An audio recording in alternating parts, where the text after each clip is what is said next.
The 1619 Project, Born on the Water, by Nikole Hannah-Jones and Renee Watson, illustrated by Nikkolas Smith.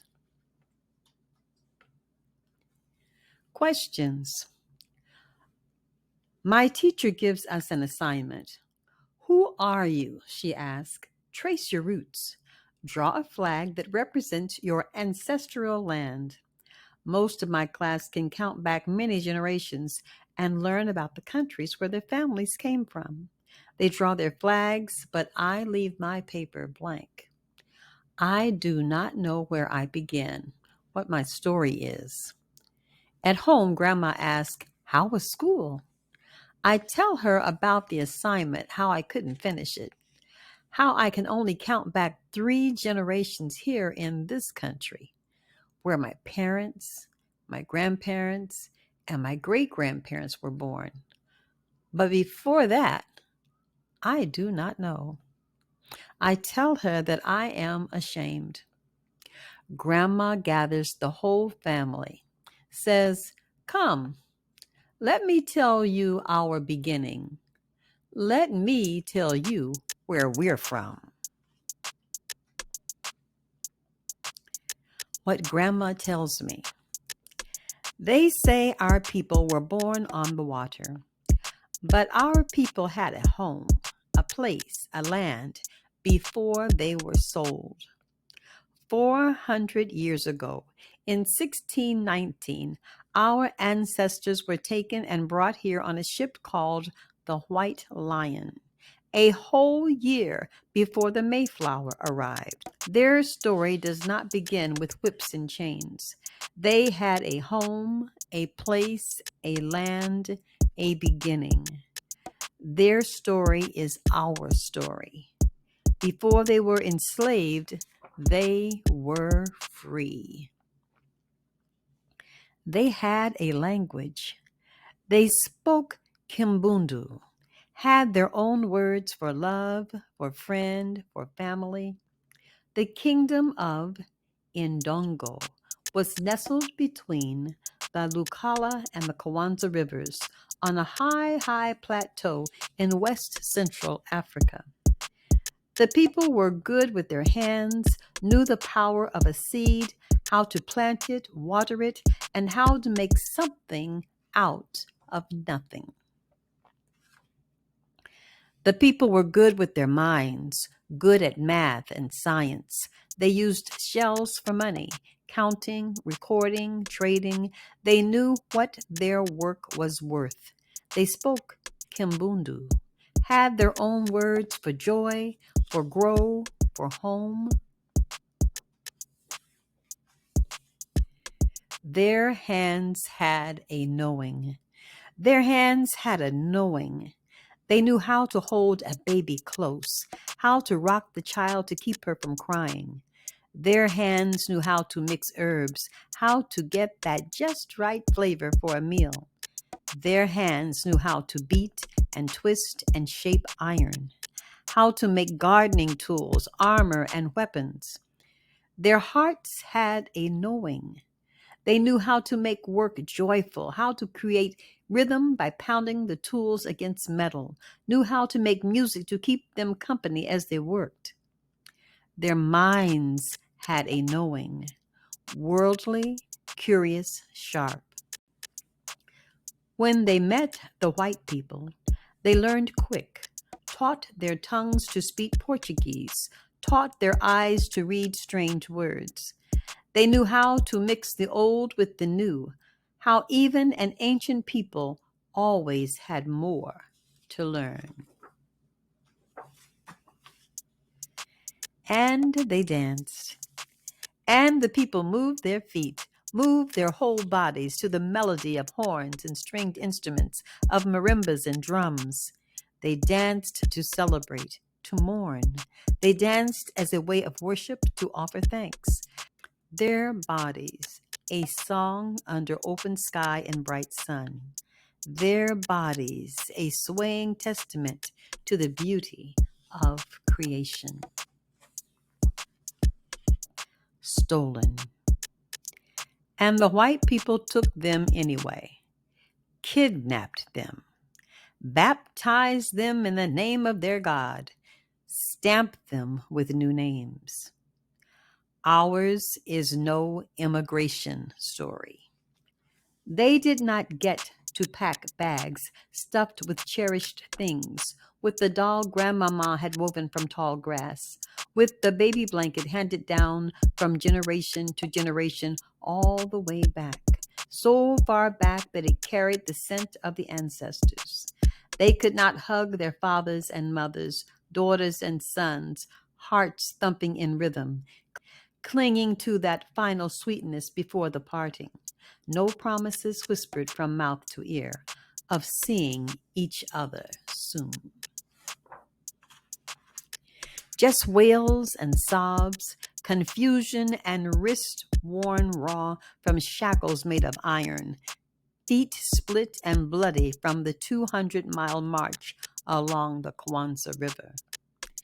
They had no things, but they had their minds. The old ways, the harvest songs, the just right mix of herbs etched in their memories.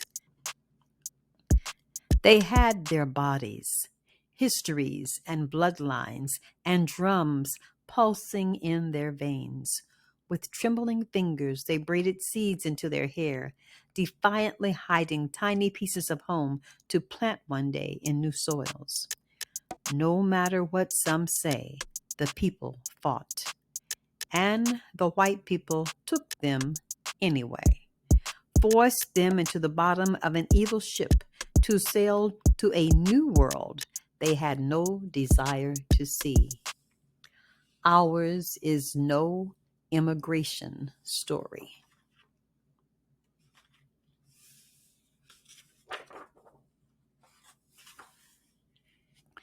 The White Lion. No one knows how long it took before they knew they would never see Ndongo again, never run along the high plateau and throw their heads back in giggles with their best friends. Maybe it was the second month or the third when they had not seen their land or any land for so many days they could no longer count. Some could not bear the pain. They refused to eat. They shut their mouths until their hearts gave out. Others tossed themselves into the teal eternity of the Atlantic Ocean, swimming one last time with the ancestors. Sickness and hunger, filth and cruelty took the others, almost half. But those who did not die resolved to live no matter what. Packed in dark misery, strangers chained together, head to feet, hip to hip, in the bottom of a ship called the White Lion. They saw that these strangers, men, women, children, kidnapped too, from many villages, these were their people now. These many people became one people, a new people. And that is why the people say, we were born on the water. We come from people who refused to die. Point Comfort. Finally, the ship stopped moving, and the people were dragged to the deck. They closed their eyes against the light of the sun they had not seen since Mother Africa's coast. They closed their eyes against the sight of a land that was not theirs. They cried a silent cry as white men spoke strange words, talking about their bodies, and with a handshake traded another's child, another's mama and daddy, 20 to 30 beloved human beings in all, for a few pounds of food and drink.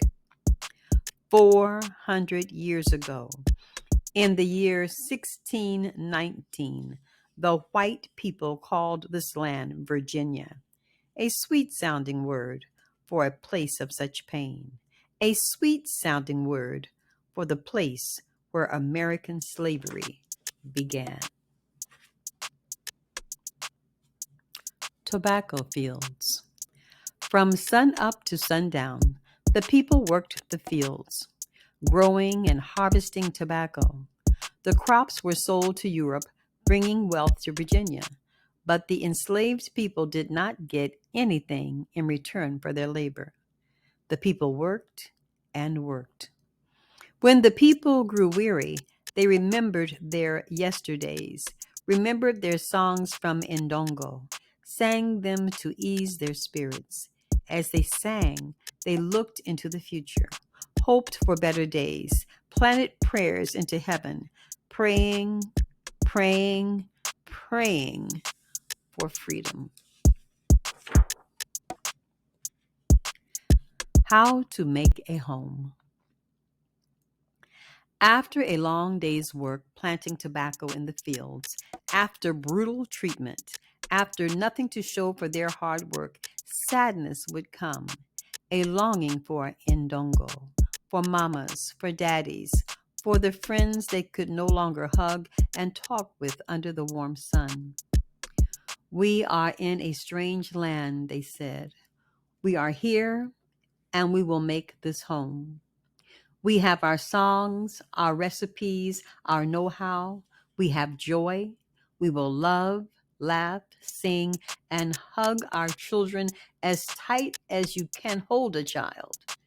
We will survive because we have each other. And so the people planted the seeds they'd carried over the ocean, snuck to visit one another in the dark of night, sang songs, swapped tales of yesterday, remembering, remembering. And the people planted dreams and hope, willed themselves to keep living, living. And the people learned new words for love, for friend, for family, for joy, for grow, for home. We are in a strange land, they said, but we are here, and we will make this home. We have determination, imagination, faith. We will survive because we have each other. The Tuckers of Tidewater, Virginia. 1624. Anthony and Isabella enslaved on the plantation of Captain William Tucker and his wife Mary Tucker.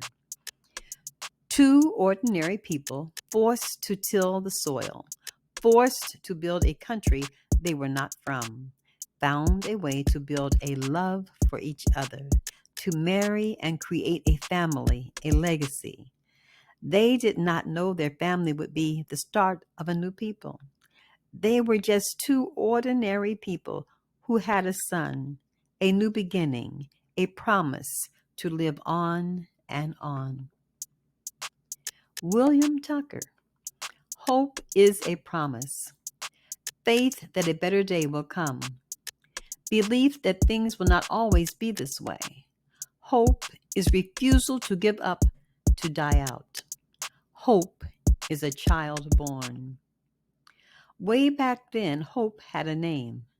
William Tucker. He was born to ordinary people, a man and a woman who were not free, but who believed in freedom, who were not free, but who believed that one day freedom would come, even if they never saw it. These two ordinary people gave life to an extraordinary child, a child not of Africa, a child not of Europe, nor of the native people already here, but a child of the new people formed on the water, the first Black child born in the land that would become the United States, the first truly American child. Resist. Life was hard, and it would get harder for the generations to come. White people told the people they were not human, that the people were things to be bought and sold and given as gifts alongside horses and chairs. When the people were beaten, they said the people did not feel pain. When they sold the people's children, they said the people didn't love. These were lies they made up so they could feel okay about slavery. It is wrong, always and forever, to own human beings. It is wrong, always and forever, to treat human beings like things. The people fought back. For 250 years, the people resisted every day in ways big and small. For 250 years, the biggest resistance of all was the people kept living. Legacy. And the people who were born on the water survived, kept living and living. It was illegal to teach enslaved people how to read, but they birthed generations of teachers and librarians, scholars and authors. They were brokenhearted, beaten, and bruised, but they became healers, pastors, and activists, doctors, and counselors. No one could steal the people's joy. They wrote songs, created jazz and hip hop, rhythm and blues. They became inventors and athletes, nurses and cooks, pilots and architects, farmers and housekeepers, singers and artists, dancers and poets, mathematicians and scientists. They passed on their stories through the stitch of a quilt, shared secret messages through song. The people survived. The people fought. And because the people survived, and because the people fought, they finally got freedom. And because the people survived, and because the people fought, America has equality in the law. And because the people survived, and because the people fought, America began to live up to its promise of democracy. It is the people who fight for this democracy still.